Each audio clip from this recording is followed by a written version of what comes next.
You have to go back to 1880 to find the last time a Senate controlled by a different party from the president confirmed a Supreme Court justice to a vacancy created in the middle of a presidential election. They also conveniently forgotten that Joe Biden said in 1992, when he was chairman of the Judiciary Committee, the Democrats control the Senate, Republican in the White House. If a vacancy occurred, they wouldn't fill it. They also conveniently forgot that Chuck Schumer and Harry Reid, 18 months before the end of Bush 43, said if a Supreme Court vacancy occurred, they wouldn't fill it. Talk about hypocrisy. Right. But, Mr. Leader, I don't think that's right. In 1956, Eisenhower nominated Brennan. The 84th Congress was Democrat-controlled.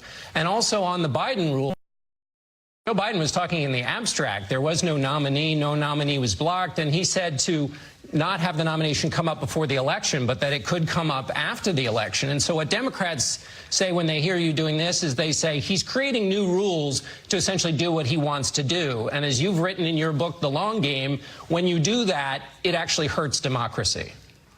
Yeah, well, that's not at all what happened, John. You're completely misconstruing what happened. What I gave you is the history of this. I know the history of this. I've spent a lot of time on this throughout my career.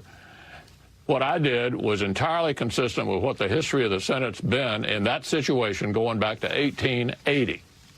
Well, I think the 1956 example, and also in 1968, later in the election cycle, when a Democratic president put somebody forward, the Republican leader worked with him to get that person a hearing and get him towards the Supreme Court, which is not something that you did. A vote at the time. Then there was a Democrat. Then there was a Democrat in the White House and a Democratic Senate. But the Republican leader at the time tried to help the Democratic president. John, you are not listening to me. The history is exactly as I told you.